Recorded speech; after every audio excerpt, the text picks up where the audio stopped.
नमस्कार प्रिय छात्रों, मैं राघवेंद्र सिंह यूट्यूब पर गोवा जी के स्टडी क्लास में आपका स्वागत है।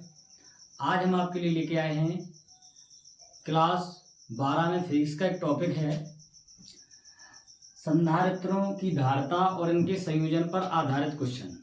ऐसे क्वेश्चन जो 2026 की बोर्ड परीक्षा के लिए वेरी मोस्ट इम्पोर्टेंट हैं। आइए देखते हैं, एक एक करके क्वेश्चन देखेंगे सभी। जब संधारित्र की धारिता पर क्वेश्चन पूछे जाते हैं तो उन क्वेश्चनों को हम कैसे सॉल्व करेंगे, ऐसे टॉपिक और साथ साथ में वो कभी ना कभी बोर्ड परीक्षा में ऐसे पूछे गए हैं और लगातार पूछे जा रहे हैं। तो उन क्वेश्चनों को आज हम लेके आए हैं आपके लिए, जो 2026 की बोर्ड परीक्षा के लिए मोस्ट इम्पोर्टेंट है। तो आइए देखते हैं, पहला क्वेश्चन हमारे बोर्ड पर है। क्वेश्चन ये कह रहा है, धातु के दो गोले जिनकी त्रिज्याएं 15 सेंटीमीटर और 10 सेंटीमीटर हैं, प्रत्येक पर 150 माइक्रोकूलम का धनावेश है। उसके साथ साथ दोनों चालकों को एक चालक तार से जोड़ने पर उन पर आवेश की गणना कीजिए। कहने का मतलब ये है, मेरे पास में दो चालक हैं, एक हमारे पास में चालक ये है और गोलीय चालक हैं और एक ये है। पहले की अगर हम त्रिज्या की बात करें तो पहले की त्रिज्या बता रहा है 15 सेंटीमीटर है, यानी कि R1। दूसरे की त्रिज्या की अगर हम बात करें तो दूसरे की त्रिज्या यानी कि 10 सेंटीमीटर, यानी कि ये R2 है। क्वेश्चन ये है, फिर कह रहा है इन पर जो आवेश की मात्रा है, तो इस पर आवेश की जो मात्रा Q1 है वो 150 माइक्रोकूलम है। इस पर जो आवेश की मात्रा है जो Q2 है उस पर भी 150 माइक्रोकूलम है। अब आपसे ये कहा गया है कि इन दोनों को जब हम किसी चालक तार से जोड़ दें, तो चालक तार से जैसे ही जोड़ेंगे तो जोड़ने के बाद में क्या होगा, दोनों पर आवेश अलग अलग हो जाएगा। तो Q1 डैश का तुमसे मान पूछ रहा है और यहाँ से आपको Q2 डैश का मान तुमसे पूछ रहा है। क्वेश्चन ये है, कहने का मतलब पहले का आवेश इतना है, जब इन चालकों को हम किसी चालक तार से जोड़ देंगे तो जोड़ने पर जो आवेश की मात्रा है वो आपको अलग अलग बताना है। तो आइए देखते हैं इस क्वेश्चन को कैसे सॉल्व करेंगे। सबसे पहले हमें लिखना है जो हमें दिया गया है, हमें क्या दिया है, हमें दो बातें दी गई हैं प्रत्येक चालक के बारे में। दो बातें क्या कि R1 बराबर आपको दिया है 15 सेंटीमीटर, R1 बराबर हमें दिया है 15 सेंटीमीटर, और वहीं साथ साथ में Q1 हमें दिया गया है 150 माइक्रोकूलम। अगर हम बात R2 की करें तो R2 बराबर है 10 सेंटीमीटर और Q2 बराबर है हमारे पास में 150 माइक्रोकूलम। अब अगर हम देखें 15 सेंटीमीटर को मीटर में चेंज करना पड़ेगा। तो हमें क्या करना है, यहाँ पर हमारा हो जाएगा क्या, 15 गुणे 10 पे घात माइनस के 2 मीटर हो जाएगा, 2 मीटर हो जाएगा। इसी तरीके से यहाँ पर भी हो जाएगा 10 गुणे 10 पे पावर माइनस के 2 मीटर हो जाएगा। माइक्रोकूलम को अगर हम कूलम में चेंज कर रहे हैं तो 150 गुणे 10 पे घात माइनस के 6 कूलम हो जाएगा। यहाँ पर भी हो जाएगा 150 गुणे 10 पे पावर माइनस के 6 कूलम। अब बात करते हैं आखिरकार इनकी जो धारिताएं हैं वो धारिताएं कैसे होंगी, C1 और C2। तो धारिताएं निकालेंगे सबसे पहले। तो हम C1 का अगर मान निकालें तो गोलीय चालक की धारिता का फॉर्मूला हमने पढ़ा है 4 पाई एप्सिलॉन नॉट और पढ़ा है R। तो R की जगह पे हो जाएगा R1 हो जाएगा। यहाँ से जब हम निकालें धारिता C1 बराबर, तो क्या हो जाएगा, C1 बराबर निकालें तो इसका मान कितना है, 1/9 गुणे 10 पे घात 9। पहले की त्रिज्या क्या है, पहले की अगर हम त्रिज्या देखें तो पहले की त्रिज्या है 5 गुणे 10 पे घात माइनस के 2 है, 5 गुणे 10 पे घात माइनस के 2 है। अब यहाँ से देखें कोई क्रॉस हो रहा है, तो अगर हम क्रॉस की बात करें तो क्रॉस कितना हो रहा है, 3 से काट देंगे, 3 त्रिका 9 और 3 पंचे 15 हो जाएगा। तो मेरे पास हो रहा है क्या, C1 बराबर 5/3। अच्छा, 9 घात को ऊपर ले चलेंगे, तो ऊपर जब ले जाएंगे तो 10 पे घात माइनस के 9 दे और 2 जुड़ जाए 11। तो आपके पास में क्या हो जाएगा, C1 का मान आ जाएगा कितना, C1 का मान 5/3 गुणे 10 पे घात माइनस के 11। अच्छा, इसी हिसाब से हम क्या करेंगे, C2 का मान निकालेंगे। तो C2 की अगर हम बात करें तो फॉर्मूला फिर वही हो जाएगा 4 पाई एप्सिलॉन नॉट, इसकी जगह पर हो जाएगा R2। जब R2 हो जाएगा तो यहाँ से हम क्या करें, C2 का जब मान निकालेंगे तो मान वही रखना है, 1 कितना हो जाएगा, 9 गुणे 10 पे घात 9 हो जाएगा।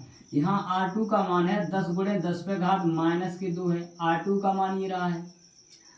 अब C2 का जब मान निकालेंगे तो मेरे पास में कट नहीं रहा है, तो कर देंगे 10/9 गुणा 10 पे घात कितना हो जाएगा, माइनस के इसका भी 11 हो जाएगा, और हो जाएगा मेरे पास में फैरेड। ये मेरे पास में C2 का मान आ गया है।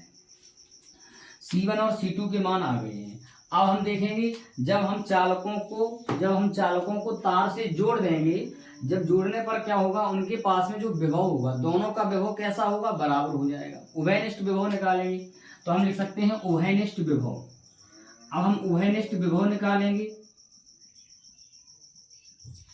उभयनिष्ठ विभव।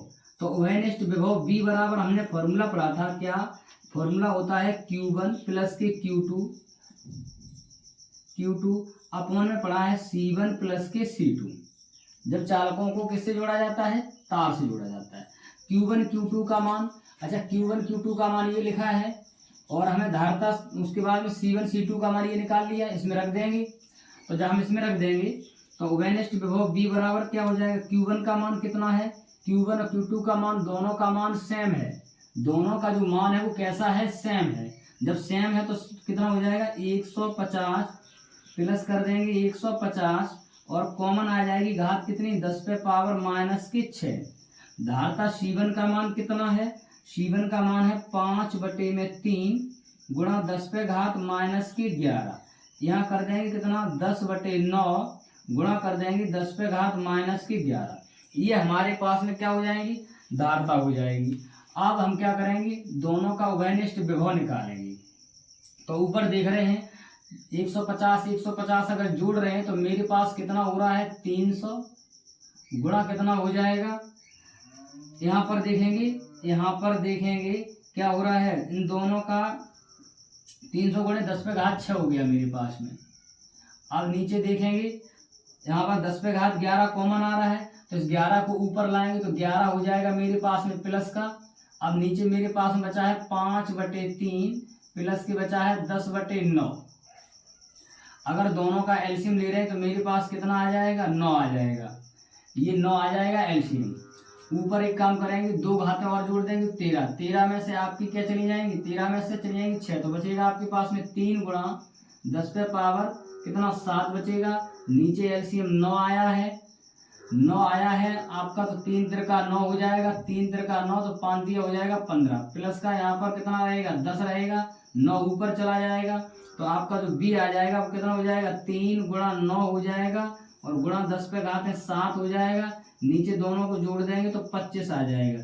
ये मेरे पास में आ गया उभयनिष्ठ विभव, ये मेरे पास में आ गया उभयनिष्ठ विभव आ गया है। अब पहले हम क्या मान निकालेंगे, पहले का मान जो निकालेंगे वो हमारे पास में होगा Q1 डैश क्या हो जाएगा, C1 और B हो जाएगा, धारता C1 और B। तो यहाँ पर Q1 डैश का मान निकालेंगे, धारता C1 का मान देखो मेरे पास लिखा है 5/3, तो मेरे पास लिखा है 5/3 गुणा 10 पे घात -11, और B का जो मान निकाला हमने कितना, 3 गुणा 9, और बटे में निकाला है 25, और यहाँ पर निकाला है 10 पे घात 7 निकाला है। जब हमने 7 निकाला है तो देखेंगे मेरे पास कितना बच रहा है, 3 से ये 3 कट रहा है, 5 से काटेंगे 25 हो जाएगा। तो हम Q1 डैश निकालेंगे, मेरे पास में 7 में 11 में से 7 घट रहा है, तो मेरे पास बच रहा है 9 गुणा 10 पे घात -4 बच रहा है, बटे में 5 बच रहा है। जब 9 में 5 का भाग देंगे तो मेरे पास हो जाएगा 1.80 गुणा 10 पे घात -4। पॉइंट को हटा देंगे तो 2 घातें और घट जाएंगी, तो मेरे पास में क्या हो जाएगा, 180 गुणा 10 पे पावर -6 हो जाएगा। 6 को हटाएंगे तो आंसर हो जाएगा 180 माइक्रो कूलाम। तो आंसर हो जाएगा 180 माइक्रो कूलाम। इसी प्रकार से हम Q2 को निकालेंगे। जब हम Q2 डैश को निकालेंगे तो फॉर्मूला यही हो जाएगा, C2 और B हो जाएगा। तो C2 का मान देखो मेरे पास कितना है, 10/9 गुणा 10 पे घात 11 है, माइनस के B का मान हमने जो निकाला है 3 गुणा क्या 9/25 निकाला है और गुणा 10⁻7 निकाला है। ये जो लिखा है, ये हमने जो b का मान निकाला है, ये b का मान यहाँ पर लिखा है। ये देखो, इस मान को यहाँ पर रखेंगे तो 9 से 9 कट रहा है और हम काटेंगे 5 से 5 दूनी 10 और 5 25 हो जाएगा। तो अगर हम Q2 डैश को निकालेंगे तो मेरे पास कितना हो जाएगा, 3 दूनी 6 बच रहा है ऊपर, बटे में नीचे 5 बचा है और घातें इस पर भी -4 बची हैं। तो हम क्या करेंगे, जब इसको सॉल्व करेंगे तो मेरे पास कितना हो जाएगा, 1.20 आएगा गुणा 10⁻⁻4, ये भी हो जाएगा 120 गुणा 10⁻⁻6, यानी कि हम कह सकते हैं 120 माइक्रो कूलाम इसका भी आंसर होगा। आशा करते हैं आपको ये क्वेश्चन समझ में आया होगा। तो इस तरीके के क्वेश्चन वेरी मोस्ट इम्पोर्टेंट हैं बोर्ड परीक्षा के लिए। इस तरीके के क्वेश्चन वेरी मोस्ट इम्पोर्टेंट हैं बोर्ड परीक्षा के लिए। आइए देखते हैं, अगले क्वेश्चन की बात करेंगे। आप इसको नोट करें, तब तक हम अगले क्वेश्चन की बात करेंगे।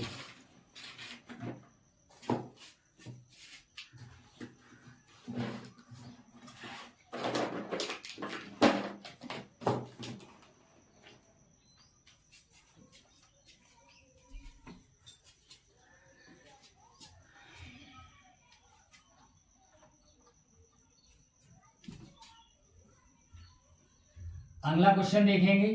अगला क्वेश्चन ये कह रहा है, आपसे कभी कभी संधारित्र की तुल्यधारता भी पूछ सकता है, उनको श्रेणी और समांतर क्रम में जोड़ के आपसे पूछ सकता है कि निम्न संधारित्र की तुल्यधारता ज्ञात कीजिए।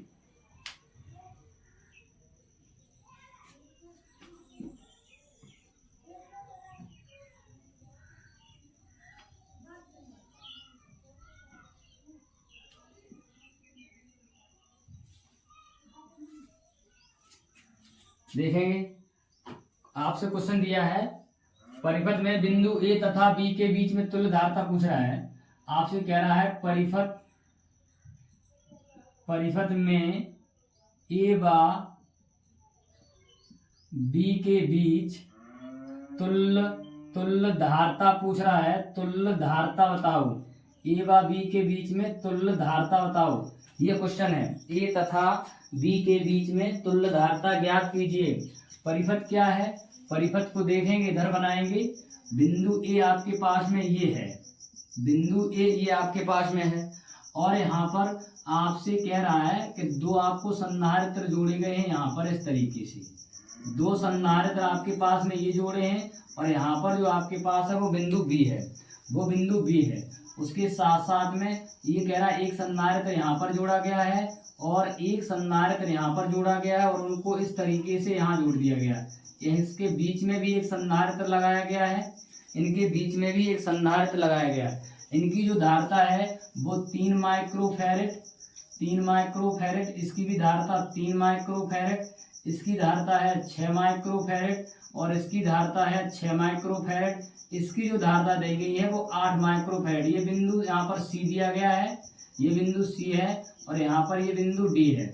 लेकिन आपसे ये पूछ रहा है कि बिंदु ए तथा बी के बीच में तुल्यधारता ज्ञात कीजिए। आपसे जो क्वेश्चन पूछा गया है, बिंदु ए और बी के बीच की तुल्यधारता ज्ञात कीजिए। अगर हम ध्यान से देखें, तो अगर बिंदु सी और डी, अगर बिंदु सी और डी को खींच दिया जाए, बिंदु सी और डी को खींच दिया जाए तो हमारा आकार, चित्र का जो आकार होगा वो कुछ इस प्रकार बन जाएगा। चित्र का जो आकार होगा वो कुछ इस प्रकार बन जाएगा। चित्र का जो आकार होगा वो कुछ इस प्रकार बनेगा। इनके बीच में जो हमारे संधारित्र हैं वो जुड़ जाएंगे ऐसे। अगर हम इसको देखें तो इस तरीके का जो आकार, इस डायग्राम का जो आकार होगा, यहाँ बिंदु सी है, ये डी है, इनके बीच में जो हमारा बीच वाला संधारित्र है वो 8 माइक्रोफैरेड, ये 6 माइक्रोफैरेड और ये भी हमारा हो जाएगा 6 माइक्रोफैरेड, ये हो जाएगा 3 माइक्रोफैरेड, ये भी हो जाएगा 3 माइक्रोफैरेड। ये मेरे पास में बिंदु ए होगा, ये मेरे पास में बिंदु बी होगा, ये मेरे पास में बिंदु बी होगा। तो कहने का मतलब ये है कि इसको हमने जब देखा तो ये हमें ऐसा लगा कि ये व्हीटस्टोन सेतु का परिपथ है। जो परिपथ है वो क्या है, व्हीटस्टोन सेतु है। तो हम सबसे पहले यही बात लिखेंगे, क्या, जब हम इसको सॉल्व करेंगे तो सबसे पहले बात यही लिखेंगे, क्या, परिपथ, जो हमारा परिपथ है, परिपथ कैसा है, परिपथ व्हीटस्टोन सेतु है, परिपथ व्हीटस्टोन सेतु है। हमारा जो परिपथ है वो व्हीटस्टोन सेतु है। जब व्हीटस्टोन सेतु है तो हमें पता है क्या, व्हीटस्टोन सेतु में देखेंगे धारता, हमने जो पढ़ा है संतुलन की अवस्था में, हमने जो पढ़ा था संतुलन की अवस्था में, व्हीटस्टोन जब सेतु संतुलन की अवस्था में होता है तो लिखेंगे संतुलन की अवस्था में, संतुलन की अवस्था में, संतुलन की अवस्था में क्या होगा, संतुलन की अवस्था में पढ़ा है क्या, C1/C2 बराबर होता है C3/C4, C3/C4 संतुलन की अवस्था में। तो यहाँ से हम निकालेंगे क्या, देखेंगे ये C1 है, ये C2 है, C3 और C4 है। तो अगर हम देख रहे हैं कितना 3/6, यहाँ पर भी 3/6 आ रहा है। अगर दोनों को हम क्रॉस कर रहे हैं तो 1/2 बराबर 1/2, यानी कि दोनों का जो अनुपात है वो कैसा है, बराबर है। जब अनुपात बराबर है तो हमने एक बात पढ़ी थी कि अगर व्हीटस्टोन सेतु संतुलन की अवस्था में है तो बीच वाला जो संधारित्र है उसमें किसी भी प्रकार की कोई धारा प्रवाहित नहीं होगी, यानी कि बीच वाला अतः परिपथ कैसे संतुलन की अवस्था में हो जाएगा। तो हमारा जो C5 है, ये जो C5 है तो उसमें क्या लिखेंगे, वो कैसा है, उसमें आवेश संचित नहीं होगा। तो यहाँ पे लिख देंगे, यहाँ पे लिखेंगे अतः, यहाँ पर क्या लिखेंगे, अतः हम लिखेंगे C5 संधारित्र में क्या लिखेंगे, संधारित्र में आवेश क्या नहीं है, संचित नहीं है, या संचित नहीं होता है। क्या होगा, आवेश संचित नहीं है, आवेश हमारा जो है वो क्या है, संचित नहीं है। जब आवेश संचित नहीं है फिर हमें ए और बी के बीच में तुल्य धारता निकालना है। तो अब देखेंगे, अब हमारे पास में ये और ये किस क्रम में आ गए, ये और ये किस क्रम में आ गए, ये ध्यान से देखेंगे कौन, 3 माइक्रोफैरड और 6 माइक्रोफैरड कौन से क्रम में आ गए, श्रेणी क्रम में आ गए। तो हम यहाँ पे लिखेंगे पॉइंट नंबर 1 में क्या हम लिखेंगे, हम यहाँ पे लिखेंगे 3 माइक्रोफैरड और 6 माइक्रोफैरड कौन से क्रम में हो गए, श्रेणी क्रम में है।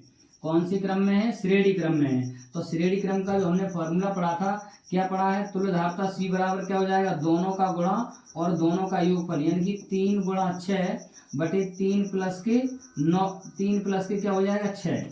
तो इसको हम सॉल्व करेंगे तो 6 × 18 बटे में कितना हो जाएगा, 9, 9 दूनी कितना हो जाएगा 18, यानी कि 2 माइक्रोफैरड। अगर हम C की बात करें, इन दोनों के बीच की जो धारता की बात करें, इसी हिसाब से नीचे भी लिख सकते हैं, क्या नीचे भी लिख सकते हैं 3 माइक्रोफैरड व 6 माइक्रोफैरड, ये भी काय में है, श्रेणी क्रम में है। और जब श्रेणी क्रम में है तो इनका धारता C डैश क्या हो जाएगी, 3 × 6 बटे में हो जाएगा 3 + 6, यानी कि 18 बटे में कितना हो जाएगा, 6 3 कितना हो जाएगा 9, और 9 दूनी कितना हो जाएगा 18 हो जाएगा, 9 दूनी कितना हो जाएगा 18। अब हमने सॉल्व किया तो इसका आंसर हमने जो निकाला है वो 2 माइक्रोफैरड है, और नीचे वाले का जो आंसर निकाला है वो हमने निकाला है 2 माइक्रोफैरड है। अब दोनों संधारित्र इसका और इसका जो देखेंगे तो वो समांतर क्रम में आए, बीच वाले में धारता प्रवाहित नहीं होगी धारा, क्योंकि उसमें जो हमारा व्हीटस्टोन सेतु है वो संतुलन की अवस्था में है। अब हम क्या करेंगे, अब हम अगला पॉइंट लिखेंगे, क्या हम लिखेंगे 2 माइक्रोफैरड व फिर लिखेंगे 2 माइक्रोफैरड कौन सी क्रम में है, समांतर क्रम में है। कौन सी क्रम में है, समांतर क्रम में है। जब समांतर क्रम में है तो उसके लिए हम फॉर्मूला पढ़ा था, C डबल डैश हो जाएगा, C यहाँ पर हो जाएगा क्या, C प्लस के हो जाएगा C डैश, दोनों को जोड़ देंगे तो इसका आंसर कितना है 2, प्लस इसका भी आंसर कितना है 2, दोनों को जोड़ देंगे तो 2 दूनी 4। तो हमारी तुल्य धारता आएगी वो कितनी आएगी, 4 माइक्रोफैरड। इस परिपथ की जो तुल्य धारता होगी वो कितनी होगी, 4 माइक्रोफैरड होगी। कितनी होगी, 4 माइक्रोफैरड होगी। आइए देखते हैं अगले क्वेश्चन को, आप इसको नोट करें, उसके बाद अगले क्वेश्चन की बात कर रहे हैं। अगला क्वेश्चन जो है वो आपको सेम है। अगला क्वेश्चन हम आपको होमवर्क में देंगे, अगला क्वेश्चन आपको करके दिखाना है और कमेंट में इसका आंसर जरूर बताएं। हम आपको केवल धारता चेंज कर, ये भी क्वेश्चन पूछा गया है बोर्ड परीक्षा में, केवल आपको यहाँ पर धारताएं हम चेंज कर रहे हैं। आपके पास में है यहाँ पर 2 माइक्रोफैरड, और यहाँ पर भी दिया है 2 माइक्रोफैरेड, यहाँ पर भी जो आंसर है 2 माइक्रोफैरेड और यहाँ पर भी है 2 माइक्रोफैरेड। और कमेंट बॉक्स में आपको इसका आंसर बताना है। क्वेश्चन यही है, क्या ए और बी के बीच में तुल्यधारता ज्ञात कीजिए। क्वेश्चन हमारा यही है, ए और बी के बीच में तुल्यधारता ज्ञात कीजिए। आइए देखते हैं अगले क्वेश्चन की तरफ। अगला क्वेश्चन जो है वो किस तरीके से कह रहा है। अगला क्वेश्चन जो कह रहा है वो पूछा गया है 2023 में। देखेंगे किस तरीके का क्वेश्चन है। जो क्वेश्चन कह रहा है वो ये कह रहा है कि ए और बी के बीच में क्या करना है, ए और बी के बीच में हमें तुल्यधारता ज्ञात करनी है। क्वेश्चन आपसे ये कह रहा है, ए और बी के बीच में तुल्यधारता ज्ञात कीजिए, यानी कि प्रत्येक आवेश पर, प्रत्येक संधारित्र पर आवेश का मान पूछा गया है। कुछ क्वेश्चन यही है, क्वेश्चन आपका यही है। जैसे आपसे पहले पूछा गया ए बी के बीच में तुल्यधारता, क्वेश्चन हमारा वही है, ए और बी के बीच में तुल्यधारता, ए और बी के बीच में तुल्यधारता पूछ रहा है। ए और बी के बीच में आपसे पूछ रहा है तुल्यधारता। इस तरीके से डायग्राम पूरा हमारा वही है। यहाँ पर लिखा है 4 माइक्रोफैरेड, यहाँ पर भी है 4 माइक्रोफैरेड, यहाँ पर भी है 4 माइक्रोफैरेड और यहाँ पर भी दिया गया है 4 माइक्रोफैरेड। ये मेरे पास में बिंदु ए है, ये मेरे पास में बिंदु ए है। और जो यहाँ पर दिया है वो आपके पास में है 5 माइक्रोफैरेड। आपसे एक थोड़ा क्वेश्चन उसने घुमा दिया है। क्वेश्चन ये कह रहा है कि अगर बिंदु ए और बी के बीच में हम क्या करें, 15 वोल्ट की बैटरी से जोड़ दें।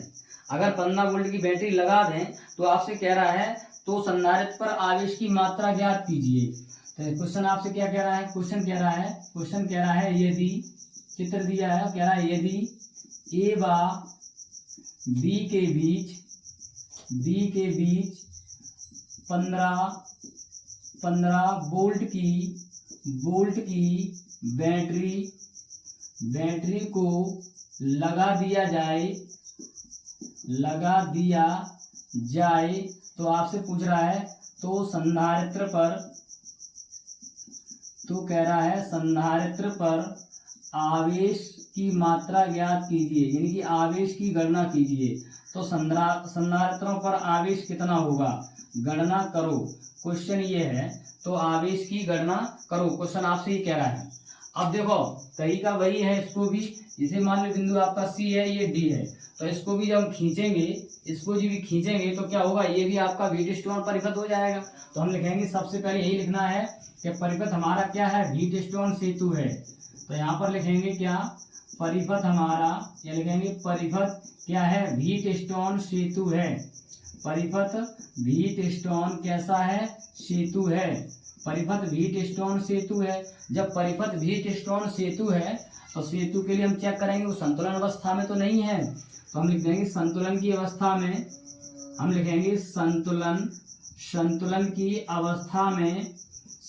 की अवस्था में फॉर्मूला हमने पढ़ा है C1/C2 बराबर क्या हो जाएगा बताओ, C3/C4 हो जाएगा। क्या हो जाएगा, C4 हो जाएगा।